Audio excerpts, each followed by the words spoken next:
এই নির্বাচনে সুস্পষ্টভাবে ফলাফলে কারচুপি হয়েছে।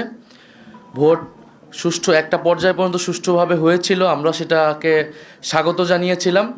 কিন্তু ফলাফল যখন ঘোষণা করার সময় হয়েছে, ওই সময়টাতে স্পেসিফিক অনেকগুলো আসনকে টার্গেট করে, আপনারা দেখেছেন বাংলাদেশ খেলাফত মজলিসের আমির আল্লামা মামুনুল হক ঢাকা 13, সেই আসন, ঢাকা 8 আসন, বাংলাদেশ জামাত ইসলামের সেক্রেটারি জেনারেল আসন, এরকম স্পেসিফিক কয়েকটা আসনকে টার্গেট করে সেটার ফলাফল পরিবর্তন করে দেওয়া হয়েছে।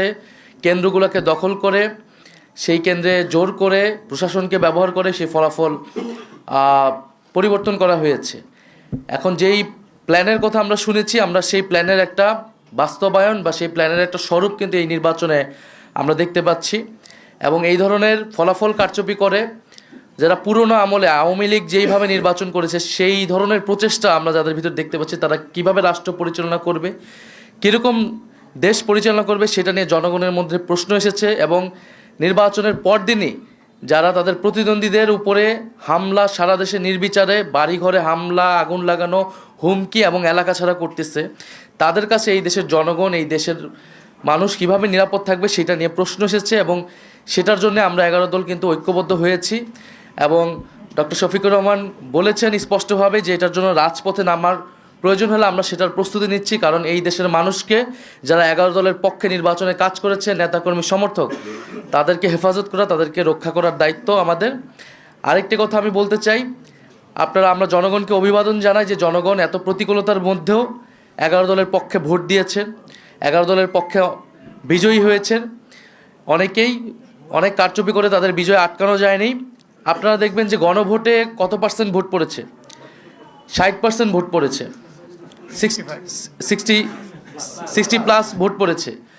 এই নির্বাচনে কিন্তু সুস্পষ্ট দুইটা পক্ষ ছিল, একটা সংস্কারের পক্ষ, পরিবর্তনের পক্ষ, যারা সংস্কার চায়, গণতন্ত্র চায়, চাঁদাবাজি বন্ধ করতে চায়, দুর্নীতি লুটপাটের বন্ধ করতে চায়, বিচার এবং সংস্কার চায়, আধিপত্য তো বিরোধিতা চায়। আরেকটি পক্ষ যারা পুরনো বন্দোবস্ত, পুরনো রাজনীতিকে প্রতিনিধিত্ব করেছে, যারা 72-এর সংবিধানকে চেয়েছে, যারা পুরনো যত ধরনের রাজনীতি আছে, যারা ঋণ খেলাপিদেরকে প্রশ্রয় দিয়েছে, যারা লুটপাট দুর্নীতি, সেই একই রাজনীতি করতে চায়।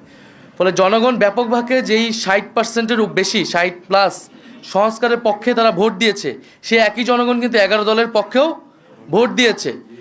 কিন্তু শেষ মুহূর্তে এই 10%-এর মতো ভোট কিন্তু কারচুপি করা হয়েছে, ফলাফলে কারচুপি করা হয়েছে।